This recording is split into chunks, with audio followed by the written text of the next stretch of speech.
Voilà. Donc, l'idée de cette approche de la crise du Covid, c'est de la voir comme une opportunité de business et de transformation des entreprises, au-delà du décompte macabre qu'on nous impose tous les jours et des drames plus ou moins proches qui frappent les uns et les autres.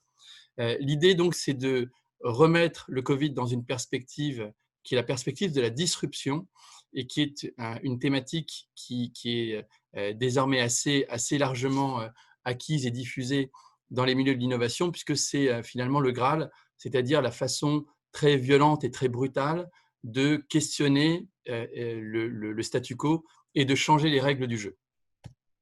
Je voudrais commencer ma présentation par une vidéo d'une personne que vous avez probablement vue s'exprimer il y a quelques jours et qui justement utilise le terme de disruption à 2 reprises dans son allocution.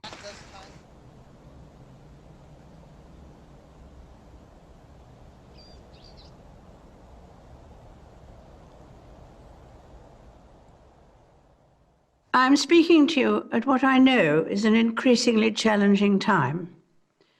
A time of disruption in the life of our country. A disruption that has brought grief to some, financial difficulties to many, and enormous changes to the daily lives of us all. Voilà, donc la reine-mère prend la parole et c'est un speech historique qui dure à peine 4 minutes, extrêmement condensé, où elle utilise dans les quasiment les 2 premières phrases de son allocution le terme « disruption ». Et donc, c'est notre fil conducteur et le point qui permet effectivement de voir dans cette période une magnifique opportunité de repenser les business models, de repenser les propositions de valeur et de repenser l'économie dans son entièreté. Quelques mots sur moi, pour ceux que je ne connais pas directement.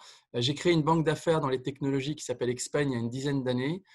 J'ai fait ça en parallèle d'enseignement à XHEC, Berkeley et à Singularity, où on parle beaucoup justement de ces sujets de disruption.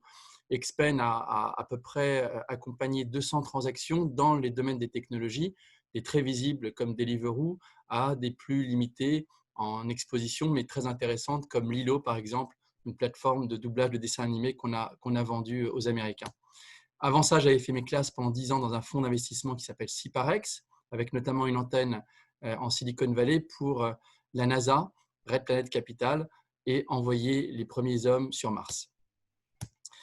Donc, nous faisons trois choses. Nous faisons de la levée de fonds pour les entreprises technologiques qui ont justement des velléités de disruption, des fusions-acquisitions pour essentiellement dans le cadre de sociétés qui sont moins en avance sur les usages et qui prennent l'opportunité de racheter des sociétés plus jeunes et plus audacieuses sur ce thème de la disruption. Et enfin, des levées de doute, due diligence, y compris stratégiques, pour penser précisément ces sujets de disruption. Alors, je vais commencer mon exposé par 2 petites questions un peu amusantes. Quel a été le champion de la disruption et de la transformation digitale dans votre entreprise? C'est le Covid. La deuxième question, c'est quel est l'indicateur clé de performance que vous allez probablement utiliser le plus dans cette période post-Covid? C'est l'EBITDA, qui est l'EBITDA après ou avant impact du Covid. Voilà, ce sont des clins d'œil qui circulent beaucoup sur la toile, sur Twitter notamment, mais qui montrent bien que derrière, à nouveau, le drame sanitaire se cache une expérience assez unique de disruption mondiale. Alors, la situation. Je me suis entretenu il y a une dizaine de jours avec un des CEO de fonds d'investissement majeurs qu'Expen conseille depuis à peu près 4 ans, et qui me disait qu'il considérait dans son équipe avoir une quinzaine d'années pour accomplir la transformation digitale et qu'avec la crise, il considérait que les 15 ans s'étaient transformés, s'étaient mués en 15 jours. Donc, ce sera une des dimensions de cet exposé, c'est de dire qu'au fond, il n'y a rien de véritablement surprenant d'un point de vue business dans ce qui se passe, si ce n'est l'intensité, la synchronisation des événements. Mais tout ce qui est en train de se réaliser est finalement des choses que les uns et les autres nous avions en tête à des horizons de temps plus lointains. Donc la grande disruption, elle est liée à deux sujets. La combinaison des disruptions d'origine technologique, les GAFA et les NATU, d'ailleurs dont certains souffrent. Il n'y a pas que Netflix et Uber Eats en tout cas, qui tirent leur épingle du jeu. Les lignes de production de Tesla sont mises au ralenti et Airbnb a un sérieux sujet. Donc là encore, des disrupteurs peuvent se faire disrupter par l'autre sujet qui est le coronavirus. Mais disons que pour l'essentiel des économies mondiales, on a ces deux ondes de choc, les GAFA et les NATU qui se sont construites sur les 15 dernières années, d'une part, première vague, et deuxième vague, la vague de disruption qu'on connaît actuellement avec le virus. La première vague, elle est liée à ce qu'on a appelé les GAFAnomics, c'est-à-dire cette façon très singulière de repenser une économie qui est foncièrement digitale. Et on verra que finalement, l'approche et les effets du coronavirus ne sont pas très différents de ça. L'approche est en effet purement digitale. On le voit, prenons par exemple Waze. Waze est une société israélienne que Google a acquise pour 1 milliard, en faisant une bonne affaire d'ailleurs sur ses montants de valo, puisque 1 milliard, c'est à peu près ce que Google dépensait en maintenance et en mise à jour pour son réseau de géolocalisation propriétaire. Eh bien, cette société qui lui a coûté 1 milliard, nous, en tant qu'utilisateurs, en tant que conducteurs, nous en avons l'usage pour 0. Et donc, ça illustre assez bien cette idée de GAFAnomics, c'est-à-dire que des montants gigantesques sont déversés ou dans des acquisitions ou dans des programmes qui sont construits en interne et sont offerts. Ces programmes et ces produits, ils sont offerts à la population en échange de la data qu'ils laissent, des traces de comportement qu'ils laissent à la faveur de l'usage qu'ils en font.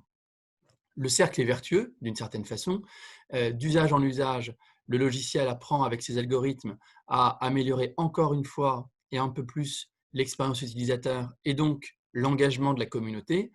De l'autre côté, l'utilisateur, lui, est de plus en plus à l'aise avec une interface qui lui ressemble de plus en plus. Et tout ça crée effectivement de la valeur à moyen long terme en equity par ce qu'on appelle la stickiness du business model, c'est-à-dire cette capacité de coller, cette capacité de rétention des utilisateurs. Et autre point intéressant par rapport aux tenants et aux parangons de l'économie type corporate finance, toute cette création de valeur exponentielle d'un point de vue valeur actionnariale se fait au détriment de l'EBITDA, puisque pour construire ces logiciels, il a fallu à la fois dépenser en recherche et développement et également dépenser en coûts d'acquisition client. Donc on voit avec ces GAFAnomics une décorrélation d'un point de vue financier entre la création de valeur actionnariale d'une part et ce que le compte de résultat peut nous donner comme indicateur censément le plus avancé, c'est-à-dire l'EBITDA ou l'EBITDA cash qui plaît tellement aux banquiers prêteurs. Néanmoins, on se rend compte que cette disruption apparaît de moins en moins maîtrisée par ceux qui en sont à l'origine. Je vous ai partagé la lettre aux actionnaires de Alphabet, qui est le holding de tête du groupe Google. Et voilà ce qu'écrivaient à l'époque les deux fondateurs de Google. Ils relisaient le début du livre de Dickens, A Tale of Two Cities, qui explique que c'était à la fois la plus belle et la pire des périodes, l'âge de la raison et l'âge de la folie, l'âge de la croyance et l'âge de l'incrédulité, de la lumière et des ténèbres, de l'espoir et de la désespérance. Et on se rend compte avec les sursauts, le Trump, le Brexit, les populismes, des sujets qui sont sociétaux, on se rend compte qu'effectivement, il y a dans ces disrupteurs déjà un aveu d'impuissance sur le thème des apprentis sorciers dont la créature dépasse le créateur. D'une certaine façon, le coronavirus est dans cette lignée. Je ne dis pas qu'il a été construit par mutation génétique, l'histoire le dira ou ne le dira pas. Ce que je dis simplement, c'est que malgré le fait qu'il soit du domaine de la santé publique, il finalement poursuit cette grande disruption chaotique dont on ne peut pas tout à fait imaginer ce qu'elle aura comme effet précisément, mais dont on peut quand même tirer un certain nombre de lignes de fuite, et c'est aussi l'objet de cette discussion que nous allons avoir ensemble. Alors, comment est-ce qu'on survit aux disruptions? On survit aux disruptions en lisant les ouvrages de ce monsieur qui a une jolie barbe blanche et que vous connaissez tous, qui s'appelle Charles Darwin, et qui explique que ça ne sont pas les espèces les plus fortes, ça ne sont pas les espèces les plus intelligentes, méfiance donc pour ceux qui se croient de la deuxième catégorie, mais ce sont les espèces les plus agiles qui vont survivre. Et donc, l'agilité en termes de société, eh bien, ça a des caractéristiques extrêmement précises qu'on va voir dans la deuxième partie de cet exposé, mais qui passent notamment par la plasticité du business model, par le fait que le burn rate soit le plus variable et le moins fixe possible, et par une certaine approche des équipes, ce qu'on appelle aux États-Unis le mindset, donc une approche, une philosophie, une posture qui sont dans l'acceptation du mouvement plutôt que dans la rigidité des choses acquises et notamment construites autour de la tradition.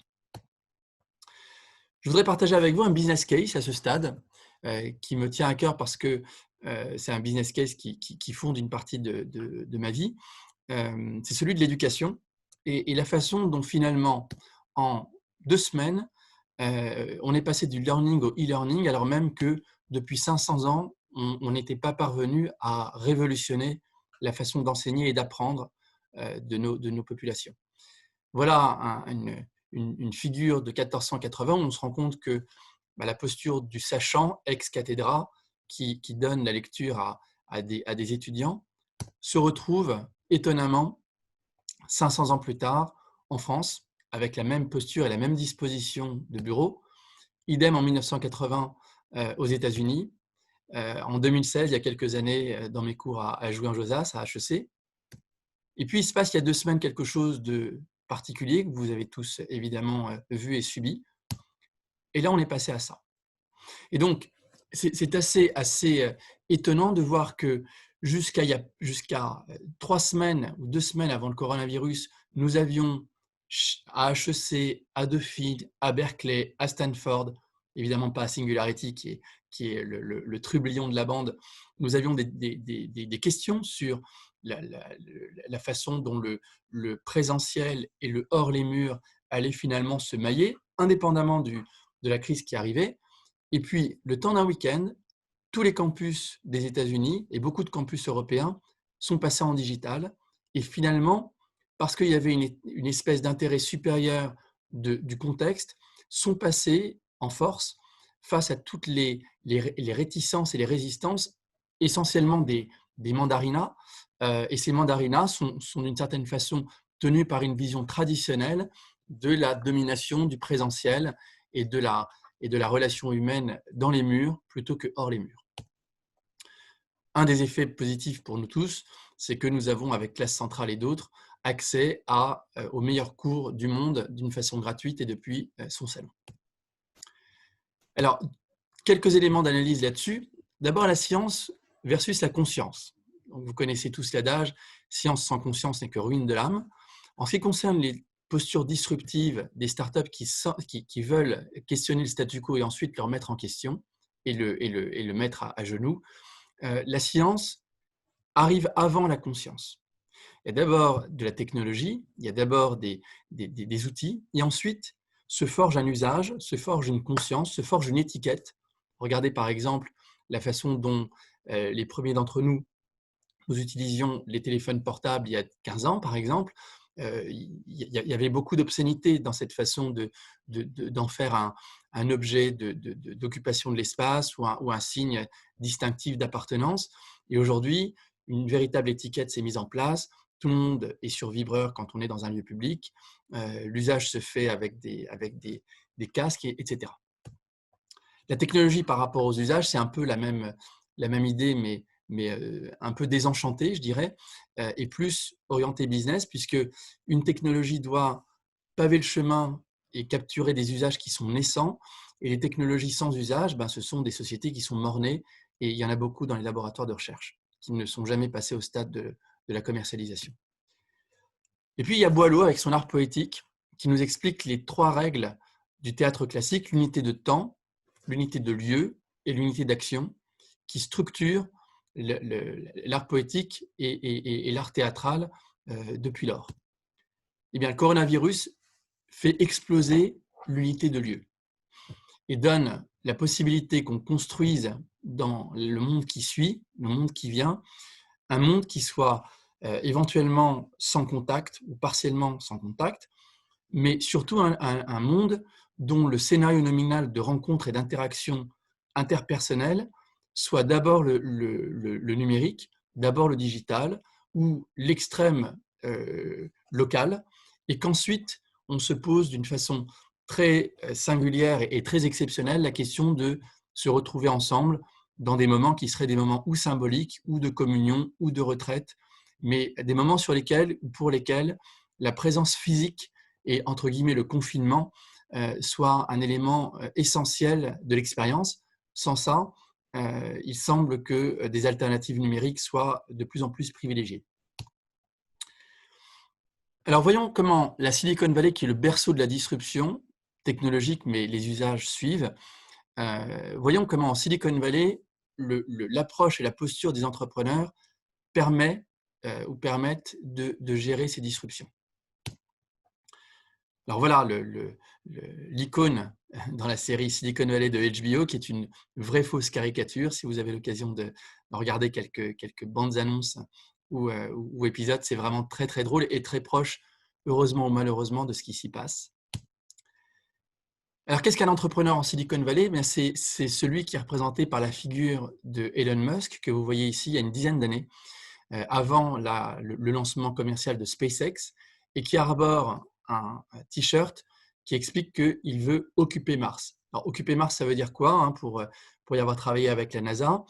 Occuper Mars, ça veut dire envoyer plusieurs missions habitées, ça veut dire terraformer une partie de la surface pour pouvoir y cultiver des aliments, et ça veut dire avoir une perspective de régénération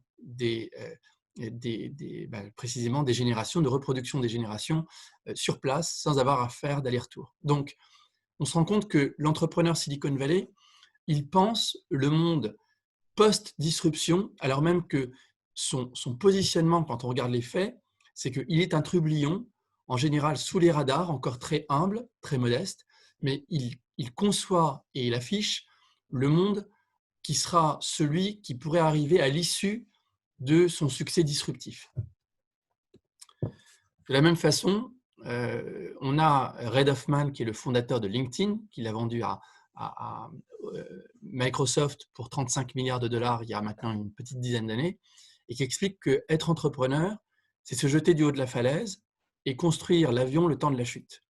Donc, dans ces postures-là, on se rend compte que l'acceptation du risque, la génération du risque, parce que ça permet de faire bouger les lignes et de faire sauter les monopoles existants, c'est non seulement quelque chose qui est bien géré par les entrepreneurs de la Silicon Valley, mais qui est appelé de leur vœu, parce que c'est précisément dans ces environnements-là qui sont très turbulents que s'offrent les meilleures opportunités de cranter des nouveaux usages. Et là, le coronavirus, à nouveau, nous donne une situation de disruption massive, synchronisée et mondiale. Donc, on est exactement dans cet appel de la posture entrepreneuriale de type Silicon Valley, parce que le contexte est celui-là. Quand on interroge ces figures d'entrepreneurs sur 2 ou 3 sujets, premier sujet sur l'innovation, eh bien, Zuckerberg explique qu'il faut move fast and break things, qui est un motto de hacker informatique, et donc il faut aller vite et il faut casser des choses. Et si on ne casse pas de choses, c'est que, dit-il, on n'est pas allé assez vite. Bon, ben là, on peut difficilement espérer une casse encore supérieure par rapport à la situation, et donc il y a les conditions pour qu'on aille très vite et pour qu'on fasse bouger des choses qui jusque-là étaient impossibles à imaginer, confère le cas de l'éducation. Nadella, qui est le patron de Microsoft, explique que son industrie de l'innovation, ne respecte pas la tradition. Donc là encore, toutes ces entreprises traditionnelles qui se prévalent d'une longue histoire, familiale ou non, mais d'un savoir-faire qui est un savoir-faire ancestral, sont celles qui vont probablement souffrir en premier, parce que c'est celles qui, dans leur fort intérieur, sont les plus en difficulté de se remettre en question d'une façon totale. Alors la disruption oblige à se remettre en question d'une façon totale et repartir d'une page blanche d'une certaine façon. Que pensent les entrepreneurs des produits? Ils pensent que le plus important, c'est de faire plutôt que de faire des choses parfaites. Donc, le mieux est l'ennemi du bien, disent-ils. Done is better than perfect. En d'autres termes, il faut pouvoir être dans le timing de ce qui se passe, quitte à sortir un logiciel qui n'est pas bon, quitte à sortir une proposition de valeur qui n'est pas totalement affinée, plutôt que de sortir après coup, une fois la fenêtre d'opportunité refermée ou partiellement refermée, un produit ou un service plus abouti. Dit autrement et avec son sens de la formule, Reid Hoffman, toujours lui, nous explique que si vous n'êtes pas embarrassé à la vue ex post de votre première version de produit, c'est que vous l'avez lancé trop tard. D'accord ? Donc finalement, c'est une forme de tolérance que la vitesse permet d'avoir sur la qualité de service, parce que tout ça va s'affiner dans le mouvement et qu'il va y avoir un bon time to market plutôt qu'un produit parfait qui arrive trop tard. Quelques exemples encore, ou quelques dimensions des différences qu'on peut trouver entre la Silicon Valley et l'Europe. En Europe, quand on est dans l'innovation, dans les technos, on est quand même fasciné par ce Alfred Nobel et beaucoup des entrepreneurs qu'on peut les uns et les autres fréquenter dans les technologies se rêvent médaillés Field. Bon, quand on est en Silicon Valley, un peu comme ce que dit Raskin, pour l'utilisateur, l'interface est le produit.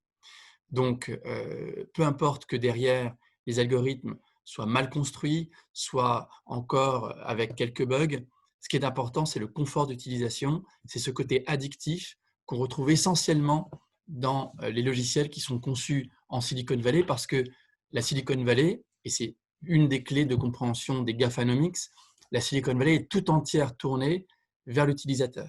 On dit d'elle qu'elle est user-centric, plutôt qu'en Europe, où souvent on est product-centric ou science-centric, c'est-à-dire qu'on va plutôt valoriser en Europe le produit, son élégance, sa puissance, la techno, sa robustesse, son histoire, alors qu'aux États-Unis, on est sur le client et le client, l'usage, le client et l'expérience liée à l'usage. De la même façon, on avance par étapes aux États-Unis et en Silicon Valley, et beaucoup ont utilisé la notion issue de Silicon Valley qui est le minimum viable product, commence à se diffuser heureusement ailleurs dans le monde, où finalement pour aller d'un point A à un point B, si on veut construire une voiture, il vaut mieux construire d'abord un skateboard et puis une trottinette, un vélo, une moto et enfin une voiture, parce que de sujet en sujet, de projet sécable en projet sécable, on a une interaction avec le produit, mais surtout avec le marché, avec l'usage, et on peut affiner par approximation une expérience qui sera beaucoup plus accomplie quand on arrivera en phase 5 dans la partie basse du diagramme, plutôt qu'en arrivant en phase 4 dans un tunnel aveugle avec probablement une très forte déconnexion par rapport au goût et aux couleurs des clients et des ambassadeurs de cette marque. Enfin, la Silicon Valley a un savoir-faire évident qu'on commence à retrouver en Europe grâce notamment aux incubateurs, aux accélérateurs et aux formations à l'entrepreneuriat, sur l'art de raconter les histoires, puisque les produits sont inaboutis quand on lève des fonds, en tout cas en série A, les équipes sont lacunaires, les marchés sont en construction, et donc il faut bien compléter cette absence de réalité physique, j'allais dire organique, par une réalité d'histoire, de narrative, de perspective.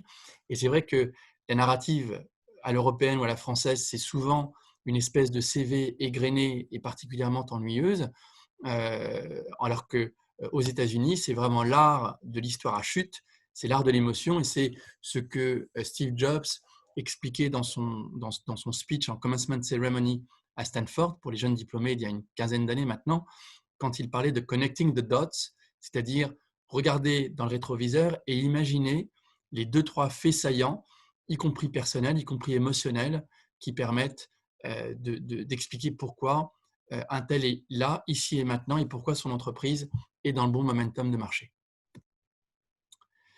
Voilà, je voudrais terminer mon exposé avant de lancer les questions avec cette dernière partie sur la façon dont les venture capitalistes, donc ces actionnaires professionnels qui investissent dans les technologies et dans les nouveaux usages, la façon dont ces venture capitalistes se font une religion sur les startups et les éléments qu'ils vont chercher à jauger. Alors, on a défini une méthodologie chez Xpen, donc dans ma banque d'affaires, qui est fondée sur 5 sujets dont on sait qu'ils constituent le plus grand commun dénominateur de toutes les décisions d'investissement des VC, parce qu'ultimement, ce qu'on considère, c'est que les VC sont un canari dans la mine et sont un révélateur très en avance de phase des éléments de succès, puisque c'est ceux derrière quoi ils courent avec un certain talent, notamment quand on cherche plus tard dans le processus à céder la société à un grand groupe. Et donc, les 5 sujets que je vais vous présenter rapidement sont le marché, l'équipe et l'ancrage de l'investisseur à travers un business model.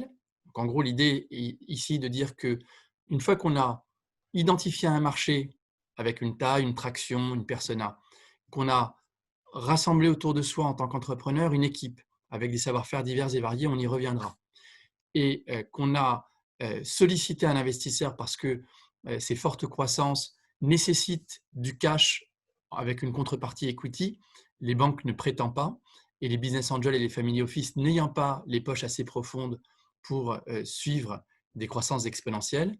Et bien, une fois qu'on a ces 3 éléments-là, le business model se met en place naturellement, qui construit notamment le rythme et la séquence des cash flows et permet à l'investisseur de se positionner sur un montant et implicitement une valeur qui lui conviennent.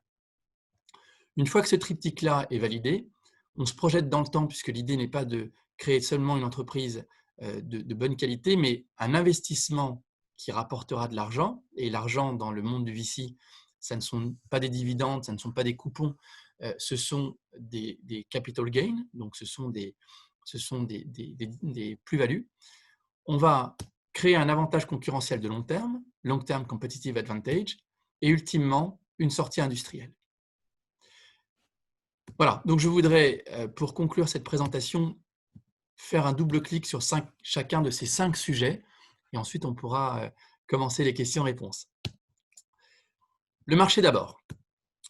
Le marché, si on en croit l'Université de la Singularité, où je suis prof depuis 5 ans, qui, je rappelle, a été créée il y a 10 ans par la volonté commune de la NASA et de Google pour créer donc un corpus de savoir-faire et une communauté de sachants qui puissent appeler de leur vœu et construire des croissances exponentielles, et on est exactement dans ce schéma aujourd'hui.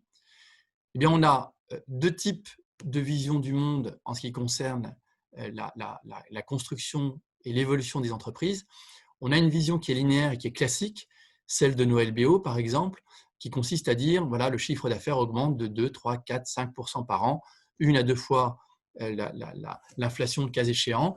On est satisfait, il n'y a pas d'à-coups, tout ça semble prédictible, puisque entre-temps, vous avez bien vu que le virus était arrivé, mais semble prédictible. Et puis, il y a une autre approche qui est celle de la vallée, qui consiste à dire, nous, ce que nous cherchons, ce sont des croissances exponentielles, avec le risque fort d'un échec total, mais peu importe, c'est notre conception du monde des affaires. Et donc, dans cette croissance exponentielle, on commence d'abord par créer de la désillusion, du désappointement, parce qu'évidemment, quand on est sur des approches qui sont très novatrices, on est obligé d'essayer tout en lançant le produit, et donc on accepte d'avoir un certain nombre d'erreurs, de retards, de désillusions. Prenez toutes les sociétés que Elon Musk a lancées, elles sont toutes dans cette perspective-là, et avant d'avoir un écho très favorable des médias et des actionnaires, il y a beaucoup de défiance, beaucoup de critiques sur cette façon tellement peu orthodoxe d'aborder qui le photovoltaïque, qui le train à grande vitesse, qui l'exploration spatiale. Et puis une fois le point d'inflexion passé et l'exponentielle de la courbe mise en place, eh bien, là on a du chaos et de l'excitation parce que effectivement il peut y avoir des extraordinaires révolutions qui se diffusent précisément à la vitesse exponentielle.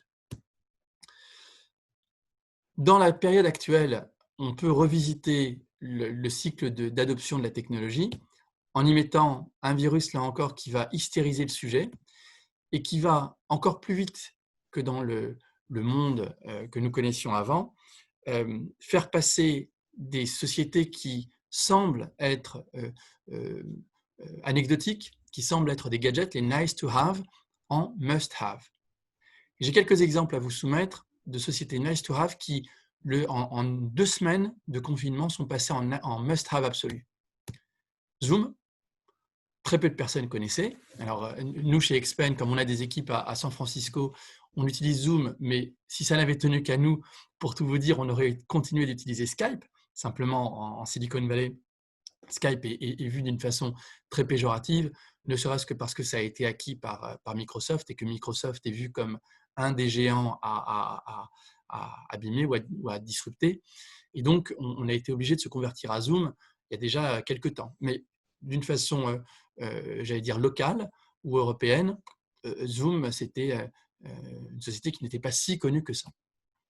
WhatsApp, dont le patron de Orange nous explique que le volume des appels en visio a augmenté de 30% en quelques semaines depuis le démarrage du confinement. Donc, on voit de nouveaux usages avec WhatsApp qui étaient au départ, je rappelle, plutôt vus comme une alternative astucieuse au SMS, en tout cas alternative gratuite au SMS, et qui désormais sont une façon de recréer du lien hors les murs avec de la visio d'une façon très, très simple, une interface très intuitive. Slack, je ne vais pas m'appesantir sur ce sujet qui est finalement un outil collaboratif professionnel qui avait déjà commencé à trouver un marché important et qui là, avec le confinement, explose littéralement.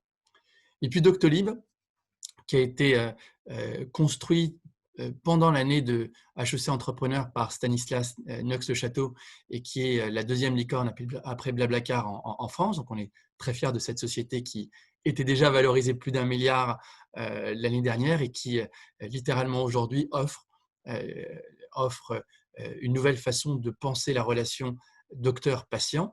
Dans sa ligne, beaucoup de sociétés se sont construites, notamment Consulib, qui offre des alternatives sur des volumes qui sont beaucoup plus modestes aujourd'hui, mais qui permettent d'imaginer que le monde de demain ne sera pas totalement monopolistique autour de Doctolib. Mais en tout cas, voilà une nouvelle industrie de la téléconsultation qui est en train de dominer la pratique habituelle et normale des médecins. Coursera pour se former. Je rappelle qu'en 2008, cette crise on est beaucoup à avoir vécu et que moi j'ai vécu en tant qu'investisseur en capital risque, en 2008 a été l'année où il y a eu un pic dans les formations parce que on se souvient tous de ces images de jeunes gens qui étaient virés du jour au lendemain de Lehman Brothers et de beaucoup de grandes banques et qui sont restés 6 mois, 1 an chez eux sans rien pouvoir faire et qui se sont formés à distance ou pas d'ailleurs. Et donc, on se rend compte que dans ces moments où on a du temps, les cols blancs, ou comme on dit maintenant les cols roulés pour les start-upers, utilisent ce temps pour aussi se former et se mettre à jour des derniers savoir-faire. Et enfin Netflix, parce que justement l'entertainment qui était un nice to have devient un must have pour également baisser la tension émotionnelle liée au confinement et qui se passe parfois dans des volumes ou dans des surfaces exiguës. Alors, que pense ou comment un VC va concevoir le sujet du marché et que va-t-il chercher comme attribut dans un marché qui va lui plaire? Il va chercher un marché en traction, c'est-à-dire un marché qui offre naturellement une évolution grandissante. Il va chercher une taille importante, pas forcément instantanément, mais à terme. À terme, pour son terme à lui, c'est 4 à 5 ans. Data-centric, c'est-à-dire que ce sont des marchés qui sont, pour faire très simple, digitaux, qui permettent de capturer à la faveur de chacune des utilisations par chaque client du retour client de termes data, donc une trace laissée par un usage. Et ça permet donc d'enrichir l'expérience utilisateur et de créer de la loyauté, ce que nous évoquions tout à l'heure. Et puis, une croissance soutenable. Pourquoi? Parce que ces sujets sont de plus en plus à l'ordre du jour sur l'impact et sur les critères ESG, et aussi parce que son propre business model consiste, après une période de détention de 5 à 7 ans de l'entreprise, à la vendre, et à la vendre en général non pas à un fonds d'investissement comme c'est le cas pour les entreprises en LBO qui évoluent peu, mais à un gros industriel qui va considérer que son défaut de recherche et développement interne sera pallié par cette acquisition. Et par conséquent, il se doit de cumuler à sa propre durée de détention de 5 à 7 ans l'horizon de temps de l'acquéreur qui est de l'ordre de 5 à 10 ans. Et donc, on est sur des pas qui sont au moins de 10 à 15 ans.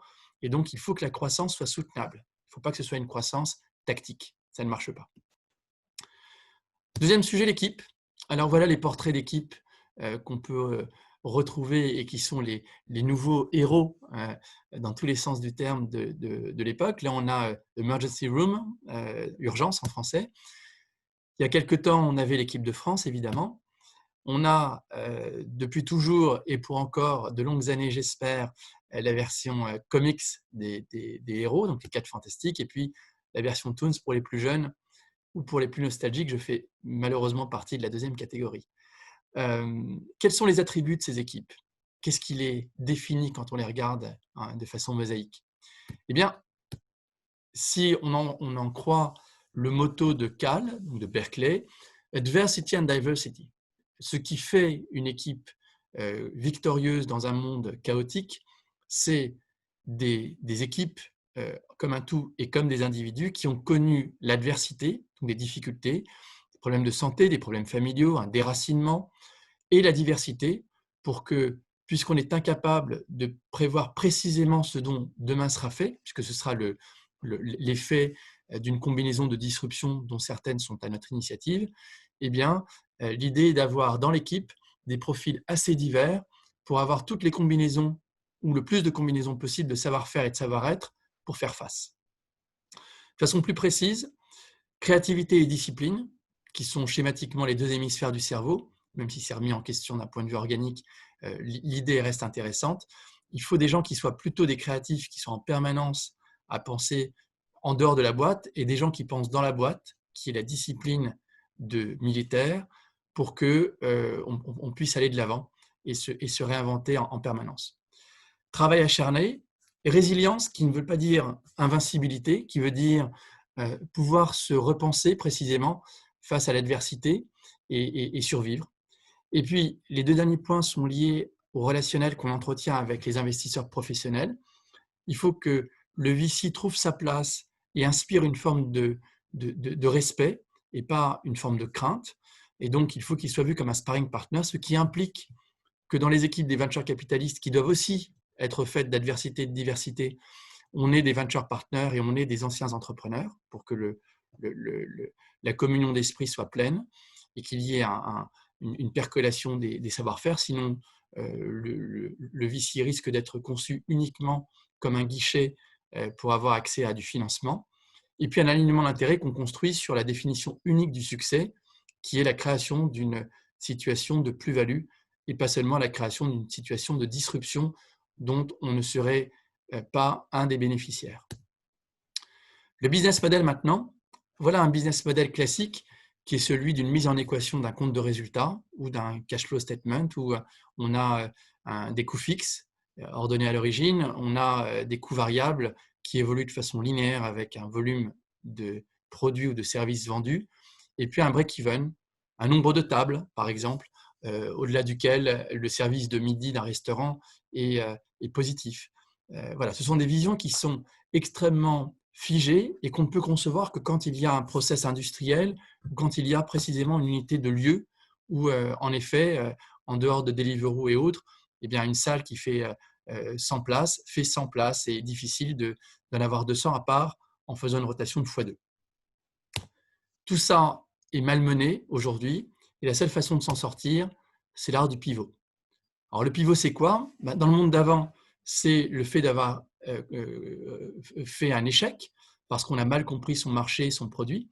Et donc, dans le monde d'avant, un monde qui est plat et dont on est perpendiculaire, eh bien, on peut toujours parler de pivot, mais les gens se font virer quand ils font une tentative malheureuse. Dans le monde qui vient, c'est la nécessité absolue et darwinienne pour la survie. Et donc, cet art du pivot, on peut le décliner avec un certain nombre de bonnes pratiques que je souhaite partager avec vous. La digitalisation, qui permet une plasticité des propositions de valeur. C'est très simple de changer des conditions générales d'usage. Conditions générales de vente, quand les produits sont déjà construits, shippés ou mis en entrepôt, c'est déjà beaucoup plus compliqué. La plateformisation, qui permet d'avoir uniquement des économies à la demande, d'avoir des coûts variables et des OPEX, plutôt que des CAPEX et des coûts fixes. L'omnicanalité, dont je pense que le barycentre va se déplacer du offline vers le online, mais qui nécessitera de toute façon des rencontres physiques parce que l'homme reste un animal social. Le community-based, qui fait que les clients et les prospects ne sont pas simplement des porte-monnaies, mais sont des personnes qui ont des affinités et qui deviennent des personnes ambassadrices des marques, qui s'en prévalent, qui sont animées sur les réseaux sociaux et qui n'attendent pas l'acte d'achat pour se référer d'une marque ou d'une légende en termes d'écoute-historique. Et puis, on a un terme qui est en train de fleurir un peu partout et qui me semble essentiel, c'est le Everything as a Service, le XaaS. Le modèle de Everything as a Service est d'abord passé par du SaaS, c'est-à-dire du software qui, dans les années 2000, est passé progressivement du on-premise, qui était l'équivalent d'un CD-ROM qu'on activait avec une clé, à un loyer qu'on paye et dont on est prélevé. Pensez à Dropbox, pensez à LinkedIn, pensez à Netflix. Et donc, on se rend compte de la résilience de ces modèles.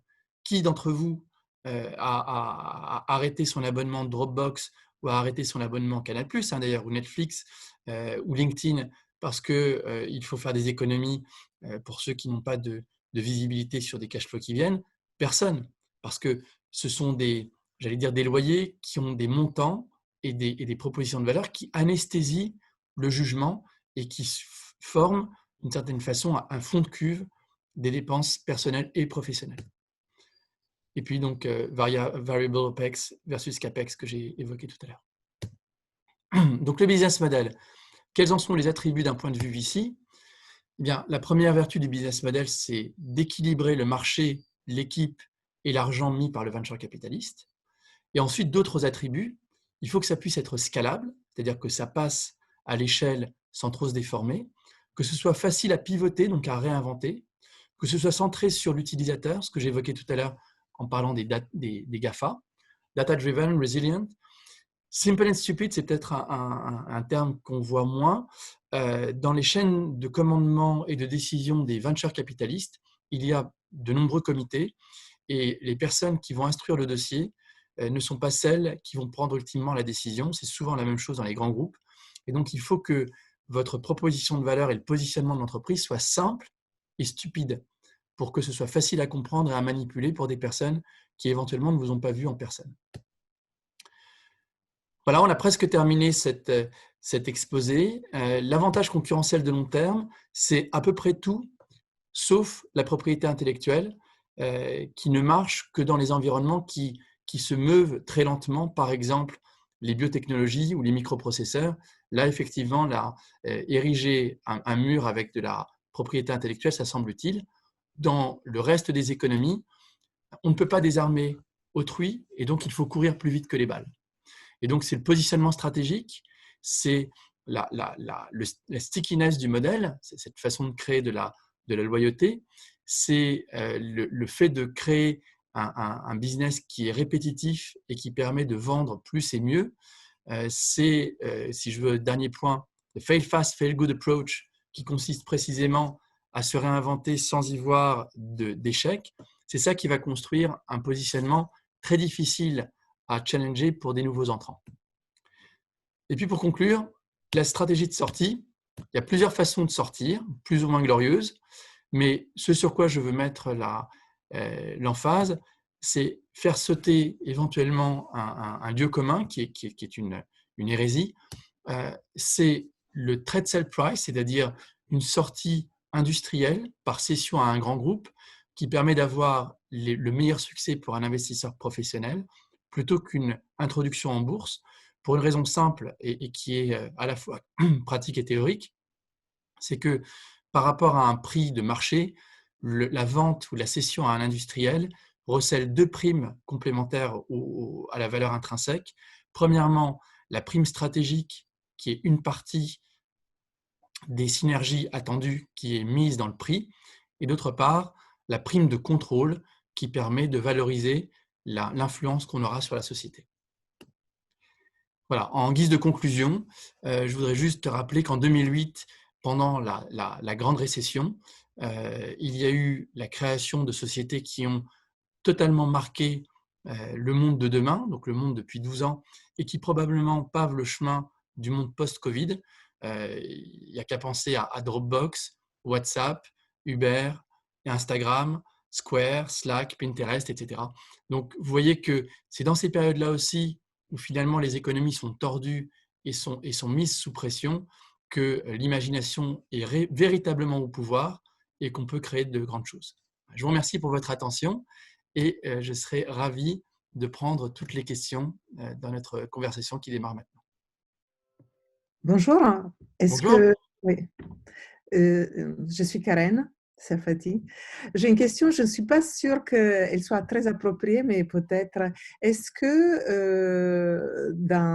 qu'il y a des secteurs qui sont prévus, qui vont évoluer mieux ou plus vite que d'autres? Alors, il y a plusieurs catégories de secteurs. Merci Karen pour cette question. Est-ce que vous pouvez juste dire en un mot qui vous êtes ou dans quel environnement vous évoluez? Comme ça permet de contextualiser la question que vous posez. Ok. Donc, moi, j'organise des salons B2B dédiés aux innovations technologiques et digitales. Ok. Et donc, le premier salon que j'ai créé, il s'appelle Food Hotel Tech, qui est dédié. Alors, donc vraiment, c'est le secteur mort de chez mort. Le salon est mort en ce moment et l'autre, c'était l'hospitality. Donc, je m'adresse aux hôtels et restaurants. Et le deuxième, c'est le retail. D'accord. Et donc là, je voulais lancer un troisième salon. Alors, l'avantage que j'ai par rapport à ce que vous êtes de dire, nous sommes une équipe très, très, très agile. Ok. Donc, votre question, c'est est-ce que toutes les industries se valent face à cette disruption ou certaines vont en bénéficier et d'autres vont en souffrir? C'est ça votre question? Non, ma question, c'est pour ça que je dis peut-être que je sors un petit peu du cadre. Qu'est-ce que vous, à travers votre expérience et votre regard, vous voyez demain, en 2021, 2022, 2023, quels vont être les secteurs qui vont être plus porteurs? D'accord. Alors, je pense que, donc merci Karen pour ça, les secteurs à mon avis qui vont être les plus porteurs sont ceux qui sont conçus d'une façon digitale. Ce sont ceux qui sont conçus pour s'affranchir de ce théâtre classique d'unité de lieu. Alors, ça ne veut pas dire que tout ce qui est retail va disparaître. Ça veut dire que les marques qui ont su créer dans leur conception du retail de l'omnicanalité, qui ont su créer une forme de tribu autour des consommateurs et des consommatrices, avec une marque forte, avec des positions politiques. Par une Patagonia, avec des positions politiques, quand Trump donne à Patagonia une économie d'impôts extraordinaire, elle ne veut même pas en toucher $1 et elle en fait une publicité complémentaire en disant cet argent-là, je le redistribue d'une certaine façon pour préserver la nature et ainsi de suite. Donc, mon point, c'est de dire on est tous impactés en plus ou en moins par cette crise, mais cette crise, elle a une première caractéristique qui est visible à l'œil nu, c'est qu'elle entrave la libre circulation des personnes. Et donc la question, c'est comment survit-on quand on n'est plus en contact avec autrui et comment consomme-t-on? Eh bien, on commence par consommer des choses qui n'ont pas la nécessité d'être transportées physiquement. Donc on va préférer des bits à des atomes. C'est ça la première dimension. Ensuite, il y a des astuces, notamment portées par les GAFA, et la plus puissante des GAFA, c'est Amazon, qui consiste à dire oui, vous pouvez encore consommer des atomes et pas juste des bits, donc pas juste du digital, parce qu'on se charge de faire la livraison et de faire la logistique. Mais on l'a fait à travers une plateforme, on l'a fait à la demande, on l'a fait avec des gens qui sont, même si officiellement ils sont en coût fixe, ils ont une posture de variabilité parce que c'est comme ça que Amazon s'est construite et ainsi de suite. Et puis Amazon a un business model dual avec son Amazon Web Service qui tourne à plein régime puisqu'il héberge l'essentiel des sites dans le monde entier qui ne sont pas forcément marchands. Donc, mon point, c'est les sociétés qui vont s'en tirer le mieux sont celles qui arrivent à ne pas être loin des yeux, loin du cœur. Voilà. Il faut qu'elle puisse être loin des yeux d'un point de vue physique, mais près du cœur.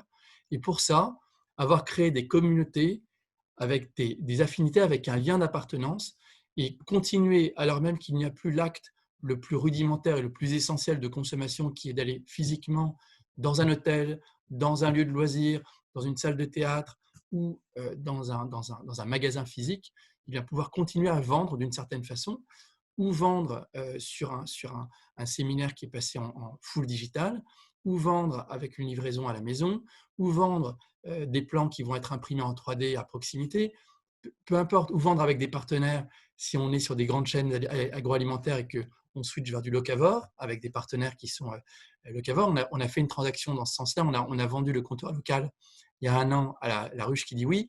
Bon, ça explose littéralement parce qu'on se rend compte aussi des effets bénéfiques en termes d'externalité du confinement. On n'a qu'à regarder par la fenêtre, on se rend compte qu'on n'a jamais respiré un air aussi pur. Donc, il y a aussi une volonté, comme ceux qui jeûnent, non pas pour des raisons religieuses, mais pour des raisons de détox.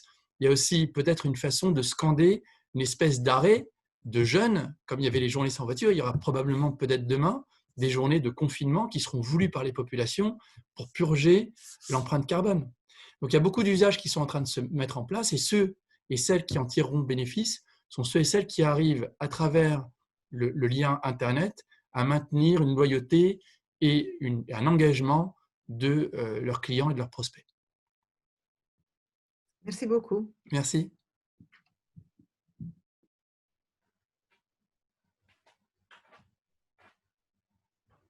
Bonjour. Bonjour Tom. Voilà, on s'était rencontré à France Invest. Moi, je travaille pour une équipe d'investissement qui est spécialisée sur l'éducation en Afrique.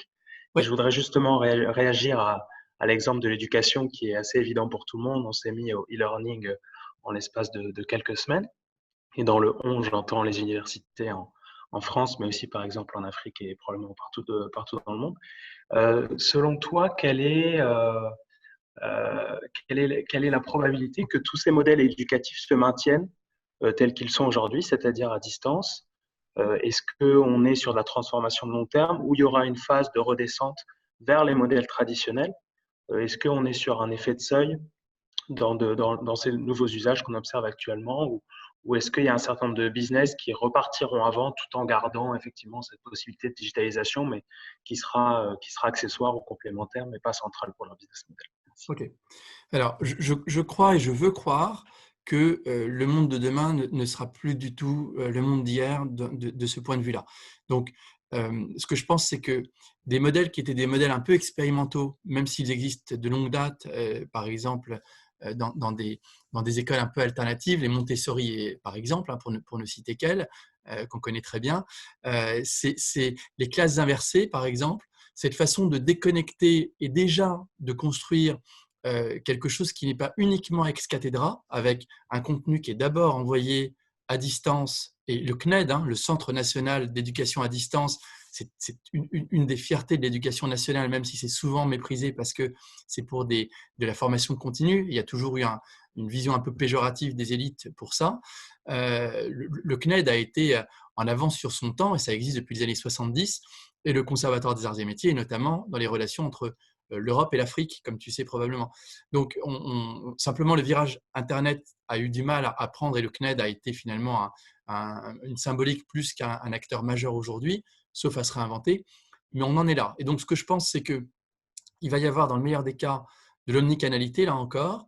Je pense que dans un certain nombre de formations, par exemple, les formations professionnalisantes, les formations de ce type-là pour les adultes, qui ont beaucoup d'entraves dans leur vie de tous les jours. Et là encore, j'enseigne, c'est vrai, à Berkeley, à Stanford et à Polytechnique et à HEC. J'enseigne aussi au Conservatoire des arts et métiers, ce qui me permet d'interagir avec des gens qui ont des profils différents et de m'enrichir aussi de leur expérience. C'est sûr que des parents, des mères de famille, des pères de famille qui sont entravés, si on leur donne une expérience qui peut être full digital et qu'on limite les relations dans une salle à des moments qui sont des moments d'échange, de débat ou de symbolique pour la remise de diplôme ou d'ateliers avec des sachants qui sont plus difficiles à avoir en digital, on aura gagné beaucoup en user experience. Et le diplôme sera revalorisé si on a un peu un regard novateur là-dessus. Donc, je crois qu'il va y avoir déjà tout ce qui est professionnalisant qui va basculer naturellement parce que c'était la volonté depuis toujours des consommateurs qui sont les auditeurs. Et puis, il va y avoir encore des va-et-vient entre, j'allais dire, les anciens et les modernes, hein, les mandarinas qui ont conscience des siècles passés. Hein. Si on prend Bologne, par exemple, l'université de Bologne, qui est la plus ancienne en Europe, c'est sûr que difficile dans le sillage des grands de la Renaissance et de Umberto Eco de dire qu'on passe tout en virtuel et qu'on peut se former depuis sa salle de bain. Mais c'est une tendance qui, parce que les générations, heureusement, elles, évoluent, c'est une tendance qui va se massifier. Je pense que ce que je viens de dire là, qui concerne plutôt l'Europe, ça va être encore plus fort en Afrique. Pourquoi ? Parce que l'Afrique a donné un exemple absolument extraordinaire au reste du monde sur la fintech, en montrant que parce que précisément il y avait eu un décalage dans la mise en place d'infrastructures coûteuses et qui étaient entravées par, je dirais, une géopolitique un peu complexe, disons-le comme ça, il y a eu un catch-up où finalement les meilleurs fintech sont basés en Afrique ou se sont inspirés de modèles africains. Nous, chez Expen, on a levé des fonds pour TagPay auprès de Société Générale, qui ne fait pas mystère du fait qu'elle s'inspire des méthodes développées par TagPay comme néobanque en Afrique, où il y a une liberté incroyable, parce qu'il n'y a rien, donc on part vraiment d'une page blanche, plutôt qu'en Europe, où là, il y a beaucoup d'entraves, beaucoup de règlements, et donc l'imagination n'est pas totalement au pouvoir. Donc, il y aura de l'omnicanalité, et en fonction des degrés de digitalisation ou de digital friendly, on aura des bascules plus ou moins importantes qui font du nominal, du digital ou le nominal, ou une mineure, mais qui sera de plus en plus indispensable. Ok, merci. Merci.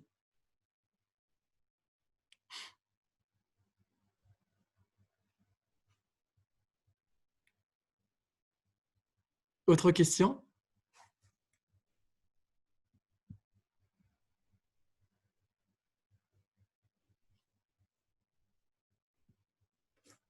Est-ce que vous avez d'autres questions ?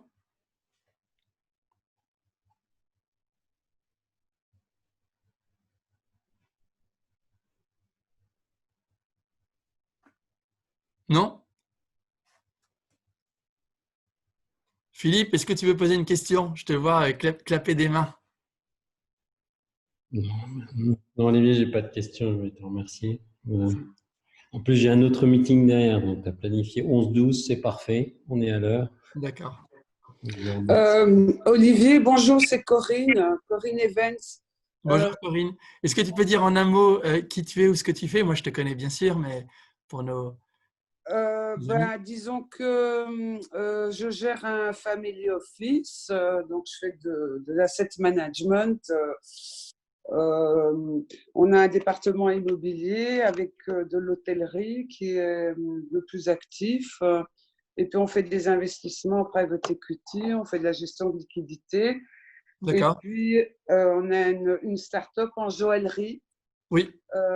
Donc, on a aussi un département philanthropique important qui est alimenté par les profits de notre business en grande partie. Et donc, ma question, ça concerne l'industrie du luxe, la joaillerie. Qu'est-ce que tu as comme idée, surtout pour former des communautés, parce que c'est très difficile dans ce domaine-là, peut-être dans la situation actuelle. Est-ce que tu as des idées ?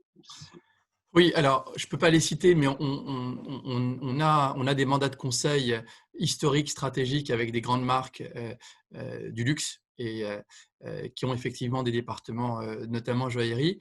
Donc on réfléchit à ces sujets sur l'avenir du luxe. Je dirais que la digitalisation ne fait que changer les modalités du temps des tribus.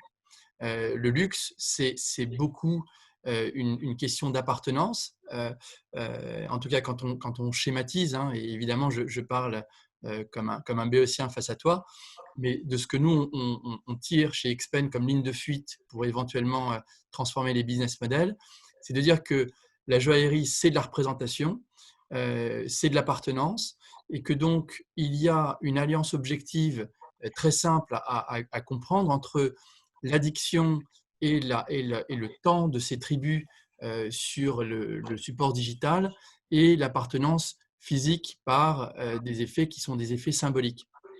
Donc une fois qu'on a dit ça, on a quand même une contrainte, c'est que les nouvelles générations posent des défis au grand savoir-faire du luxe. Premièrement, la distribution sélective qui saute littéralement. Je crois que il y a une des grandes marques, Chanel ou Dior, je crois que c'était Dior, qui a annoncé il y a 1 mois et demi être passé sur la plateforme luxe Alibaba. Bon, là, c'est évidemment un coup de canif fait dans les modes de distribution, puisque le luxe, c'est avant tout la distribution sélective. Il y a une autre façon aussi dont on voit que les codes du luxe sont en train de se réinventer, c'est quand Burberry annonce, il y a maintenant 3 mois, qu'ils abandonnent 2 choses qui ont fait un peu leur magie, enfin, dans les recettes, j'allais dire. Premièrement, l'usage de fourrures animales, et deuxièmement, la mise au pilon des invendus dans les montres notamment. Et ça, on se rend compte que ce sont bien des déclarations qui sont faites pour plaire, et je ne mets pas de jugement de valeur là, plaire aux nouvelles générations et aux nouvelles modalités de consommation du luxe qui n'ont strictement rien à voir avec celles qu'on a connues historiquement. Donc, comment ça va se passer pour le luxe? Je pense qu'il va y avoir un usage qui sera au début timide des réseaux sociaux parce que précisément, ça heurte l'idée d'avoir une approche sélective, mais qui, avec du deuxième degré ou de l'humour ou des nouveaux codes, va probablement en sortir de façon victorieuse. Juste un exemple qui m'a intéressé. J'ai 3 filles, 9 ans, 11 ans et 4 ans. Elles sont toutes fans d'une fille qui me plaît moyennement d'un point de vue artistique, qui s'appelle Billie Eilish. Eh bien, Billie Eilish s'est produite, alors qu'elle est plutôt grunge, elle s'est produite avec des vêtements marqués Chanel, les pieds à la tête, avec des logos qui avaient été retravaillés un peu trash. Ce qui veut dire qu'il y a aussi, par des figures qui sont des figures d'attraction pour les millénials autour de l'art, au sens large, une façon de revisiter les marques qui sont généralement en contrepoint complet avec la génération imaginaire des parents, plutôt dans une approche bourgeoise ou de signes extérieurs de richesse. D'accord. Donc beaucoup de belles perspectives, je pense, sur ces sujets, et avec un affranchissement grandissant du lieu physique qui doit être, selon moi, un moment de réalisation, mais pas un déclencheur. Ce sera un moment de termes et conditions pour aller chercher éventuellement son objet, mais l'essentiel du travail, y compris psychologique et de préparation, pour faire un vrai faux achat d'impulsion, comme dans le luxe, ça aura été fait avant, et notamment grâce à des mises en situation et des expériences qui seront essentiellement digitales. Merci. Merci, Corinne.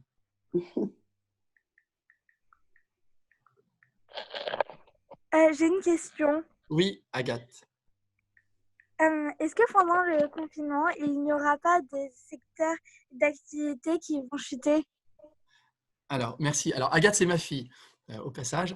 C'est cool. D'une pièce à l'autre, elle se connecte. Oui, chérie, il y a des secteurs qui sont très endommagés. Les secteurs où il y a justement du théâtre classique, donc unité de temps, de lieu et d'action, et où il y a un confinement. Ces lieux, c'est les salles de cinéma, ce sont les salles de spectacle, ce sont les hôtels, ce sont les restaurants, et puis d'une façon un peu déconnectée, enfin liée en tout cas, ce sont les avions et tout ce qui est tourisme, parce que tout ça est finalement empêché par l'entrave que nous avons les uns et les autres à nous déplacer, premièrement, qui était ton point, et deuxièmement, par le risque, même si cette entrave était levée, et je crois à cet effet de rémanence négatif, le risque qu'on imagine d'attraper, de contracter le virus, alors même qu'on serait que entre personnes à sérologie valide. Et donc, il est urgent de trouver des expériences qui soient des expériences alternative. C'est pour ça que Netflix apparaît de plus en plus comme une expérience alternative au cinéma qu'on ne peut plus aller fréquenter. Il va falloir qu'on trouve des expériences alternatives, le cas échéant, aux autres. Et ça va être assez difficile de trouver une alternative digitale ou complètement digitale au voyage au bout du monde. Mais la réalité virtuelle, la réalité augmentée, d'autres types d'expériences sensorielles peuvent aider à construire quelque chose le temps de la mutation ou de la survie. Merci. T'en prie.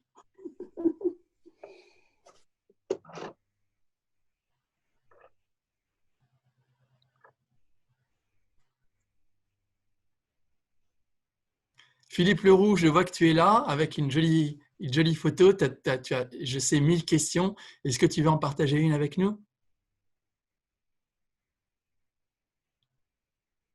Non, bon, Philippe n'est peut-être pas là ici, tout de suite. Maurice, peut-être? Non, merci Olivier, c'est très intéressant et j'allais vous quitter en fait parce que j'ai Ok.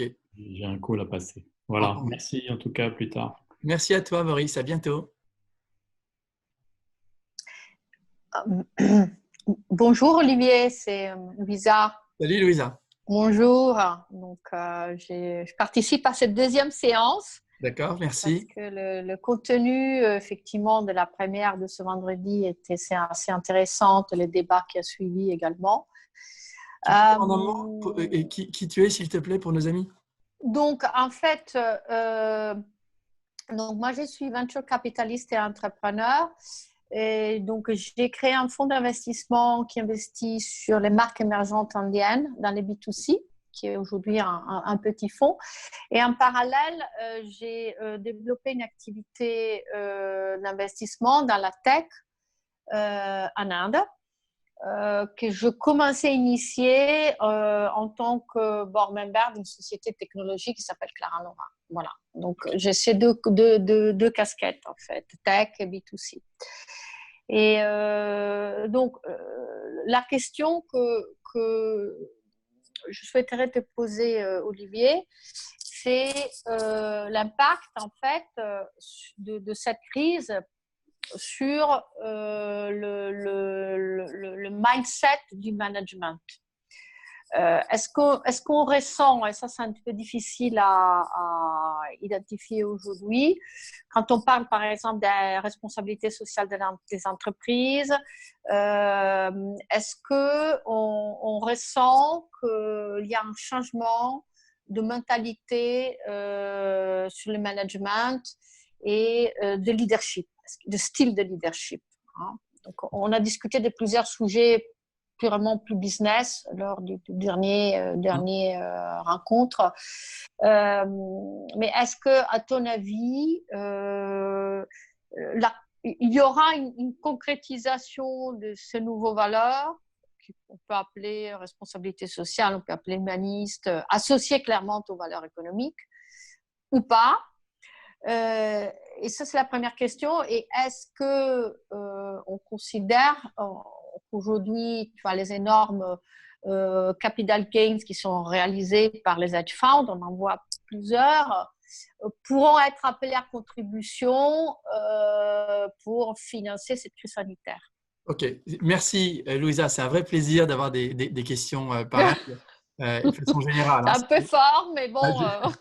C'est pas juste pour toi, c'est pour toi et pour toutes celles que j'ai reçues jusqu'à présent. Alors, ta première question sur le mindset de l'entrepreneur, la réponse courte, c'est oui, évidemment. Oui, évidemment. Il y a des choses qui étaient tolérées, il y a des choses qui étaient vues comme issues des usages finalement de personnes qui avaient pris très tôt dans leur carrière le film de Oliver Stone, Wall Street, comme un modèle de posture. Ouais. Dans le private equity notamment, qui leur permettait de compenser leur jeunesse dans le métier. Cette démarche est vue comme obscène, elle est vue comme inadéquate, inacceptable, et donc les sanctions vont arriver très vite, notamment de la part de ceux qui sont les plus réactifs et les plus sensibles à ça, qui sont les foules sentimentales des clients. C'est eux qui, Ouais. par le fait de voter avec leurs pieds en n'achetant plus tel produit ou tel service, Ouais. faire savoir parce que Yuka a dit ceci, parce que sur telle plateforme, on peut faire un retour d'expérience, cela, vont amplifier la pression.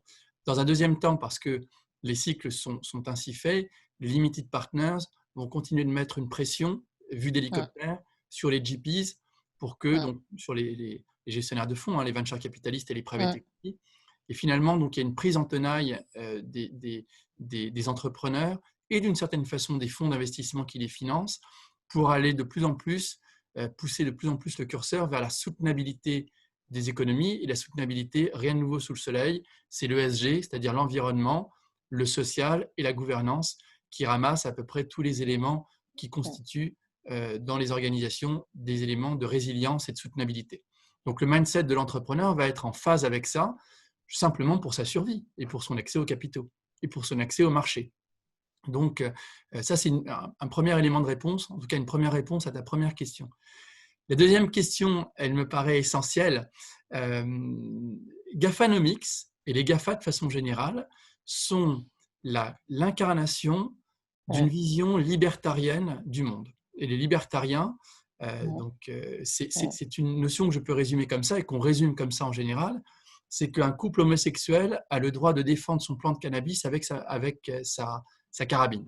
Ouais. Les grands leaders des mouvements libertariens ont défini ce mouvement qui en fait qui prend racine dans 1969, Summer of Love à San Francisco, 68, mai 68 en France, et puis ensuite les cyberpunks, l'Internet, etc., etc., et puis qu'on voit maintenant dans toutes les constructions de Silicon Valley et dans la version du carnaval qui est Burning Man. Donc, on est sur une posture de libertarien, c'est-à-dire des sociétés qui ont des velléités de devenir des États et qui ont des velléités de flécher l'argent qu'ils génèrent vers des œuvres sociales pour ne pas laisser cette charge à des États qu'ils considèrent comme faillis ou comme corrompus, ou les deux. Et donc, les grandes fondations, les grandes annonces faites sur, là, par exemple, récemment, le fondateur de Twitter, Dorsey, a expliqué qu'il gérait et qu'il mettait $1 milliard dans un fonds pour lutter contre le Covid et puis ensuite pour d'autres œuvres. La fondation Melinda et Bill Gates est sur le devant de la scène plusieurs fois par jour parce que les initiatives de vaccination dont elle est à l'origine en Afrique sont probablement un excellent business case sur la façon de gérer le monde post-Covid, etc. Et donc, oui, il va y avoir ce capitalisme libertarien, même si en Europe, les gens sont encore un peu, j'allais dire, timides sur cette démarche, considérant que l'État doit réallouer les richesses en partie qui sont ponctionnées par l'impôt, là où en Silicon Valley, la religion d'État, c'est précisément d'être libertaire. Je pense que de la même façon que Silicon Valley est en train de massifier et d'externaliser, d'exporter ses modèles, eh bien, il va exporter aussi, ou elle va, la Silicon Valley, exporter aussi sa vision du monde, qui est une vision libertarienne. Et donc, on arrivera à ça aussi. Merci. Je t'en prie. Merci d'avoir participé. N'hésitez pas à nous demander le deck de cette présentation par email. Vous avez le lien sur l'invitation. Et à très bientôt. Et n'hésitez pas à solliciter Expen si vous voulez que vos organisations mutent d'une certaine façon pour bénéficier de la crise actuelle. À très bientôt. Au revoir. Amar ? Merci. Merci. Au revoir. Au revoir. Merci. Merci. Merci. Au revoir. Au revoir. Au revoir. Olivier. Merci. Au revoir. Merci. Merci. Au revoir Olivier, merci beaucoup. C'est vraiment très éclairant, ça ouvre des perspectives. Merci. Ouais. À bientôt alors. Au revoir.